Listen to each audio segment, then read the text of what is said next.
preguntado alguna vez qué pasará con la gente que nunca conoció a Dios, o los niños que murieron y que nunca supieron de Cristo, las familias indígenas que murieron en la conquista y jamás escucharon de Cristo? ¿Te has preguntado qué pasará con esa gente? ¿Será que tendrán salvación? ¿Será que tuvieron la oportunidad de reconciliarse? ¿Será que tuvieron la oportunidad o tendrán la oportunidad de tener salvación? Muchas veces tenemos esas dudas, y realmente el dudar en cuanto a eso es no confiar en Dios.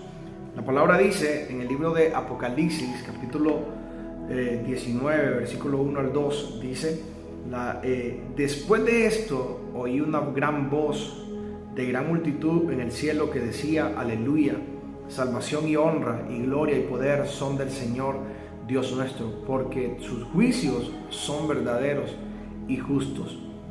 Ese día nadie dirá: los juicios del Señor son injustos, o no creo que haya sido justo que Dios tomara esta decisión para esta persona, o no creo que haya sido correcto lo que Dios hizo con su juicio. La palabra dice que los juicios del Señor son justos y que todos se gozarán del juicio que Él tendrá en ese día. En otras palabras, Dios es justo. Esa es su naturaleza y podemos confiar en Él todo el tiempo.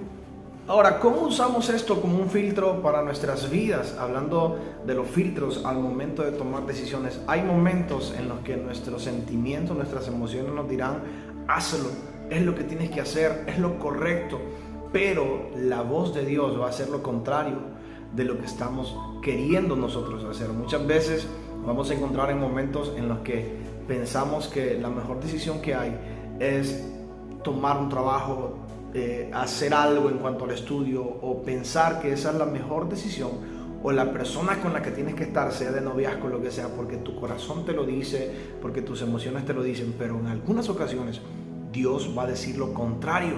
Ahora, ¿qué hago yo cuando pienso y veo que las cosas deberían de ser así, o que es la mejor cosa que yo podría tomar, o la mejor decisión que podía tomar, y veo las cosas como que eso debería de ser? ¿Qué hago si Dios me dice lo contrario? Por ejemplo, cuando se trata de yugo desigual, cuando tienes un noviazgo con alguien mundano, puede hacer que la persona sea amorosa, tenga las mejores cualidades que puedan haber, pero Dios en su palabra dice: no os unáis en yugo desigual. Aunque parezca que es la mejor decisión que vas a tomar en tu vida, debes confiar en Dios y no unirte. Cuando sientas que deseas hacer algo, pero Él en su palabra te dice que hagas lo opuesto, ese es el mejor momento que puedes usar para confiar en Dios. El confiar en Dios no solamente es esperar una promesa con fe. El confiar en Dios es hacer lo que dice su palabra, aunque a nosotros nos parezca que no es lo correcto. Eso es confianza. Yo creo que, en mi opinión, esto debería de ser lo correcto, pero Él me dice que haga esto, entonces voy a poner mi confianza en Él y voy a hacer lo que Él me dice en su palabra. Ese es el segundo filtro, y uno también importante: poner nuestra confianza en Dios. Una frase muy famosa en el mundo hoy es aquella que dice: sigue tu corazón. Yo te digo, no lo hagas. Es la peor decisión que puedes hacer, porque la palabra dice en el libro de Jeremías, capítulo 17, versículo 9: nada hay tan engañoso ni tan absolutamente perverso que el corazón. No es seguir tu corazón o lo que tu corazón te dice, es seguir lo que Dios te dice en su palabra que hagas. Ahora, ¿qué sucede cuando el camino es ancho, es más atractivo que el camino angosto? O cuando parece más conveniente hacer las cosas que todo el mundo hace antes de la voluntad de Dios. Mi consejo es: cuando Dios te dice que hagas algo y tú crees que a tu manera saldría mejor, escoge hacer lo que Dios te dice.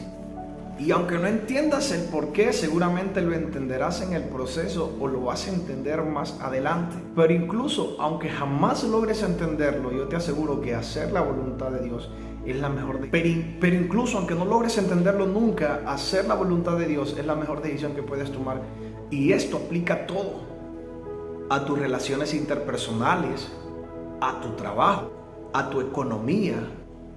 El diezmar, por ejemplo, es una de las maneras de expresar nuestra confianza en Dios a pesar de lo que estamos sintiendo. A veces llegamos a pensar que el dinero no nos va a ajustar para el final del mes si apartamos algo para el Señor o apartamos el tiempo para el Señor. Pero Dios nos dice en su palabra: probadme ahora en esto y verás si no abriré las ventanas de los cielos para ti. Y Él nunca va a fallar en su palabra y en sus promesas. En el área de las relaciones también debemos de confiar en Dios. La palabra dice que nosotros vemos como nublado o no vemos de la forma correcta, pero Dios es quien escudriña los corazones. Así es como muchas veces lo que nosotros podemos recibir como un ataque llega a ser un malentendido nada más. Y en ocasiones respondemos de manera ofensiva porque sentimos que fuimos atacados, cuando en realidad esa no fue la intención de la otra persona. Ahora bien, la Biblia dice que no debemos de juzgar a otros, y también nos dice que no devolvamos mal por mal. Entonces, cuando decimos contraatacar lo que recibimos, o la ofensa que recibimos, estamos haciendo las cosas a nuestra manera y no a la manera de Dios. Lo mejor es hacerle caso a Dios y no juzgar a las personas. Recuerda algo muy importante: los juicios de Dios siempre son justos, los tuyos jamás. Como siempre digo, en una discusión o en alguna confusión puedes errar en dos maneras: errar juzgando demasiado, o puedes también errar dando demasiada gracia. No estaríamos solo cometiendo un error, sino que estaríamos dando injusticia, por lo cual también nosotros tendríamos que dar cuentas de ello. Por eso yo te digo que elijas errar dando demasiada gracia en vez de errar juzgando. La pregunta es: ¿pero qué hago si alguien me juzga, me critica o llega a cometer una injusticia contra mí? Sencillo, le entrego mi asunto a Dios y listo. Esta es otra situación en la que debemos de aplicar el filtro de confiar en Dios. Si tomamos el juicio o la venganza en nuestras manos, estamos demostrándole a Dios nuestra desconfianza de Él o nuestra desconfianza en Él. Recuerda, puedes confiar en Dios. Todos amamos la gracia cuando la recibimos, pero se nos hace muchas veces difícil dar gracia y olvidamos que muchas veces la gente ataca porque ha sido herida, y la gente herida hiere más gente. La próxima vez que tú seas atacado, intenta curar las heridas de esa persona y no contraatacar, sino dar gracia. Trata de encontrar por qué esa persona actúa de esa manera y te vas a dar cuenta que ha sido producto de heridas que otras personas provocaron en ellos.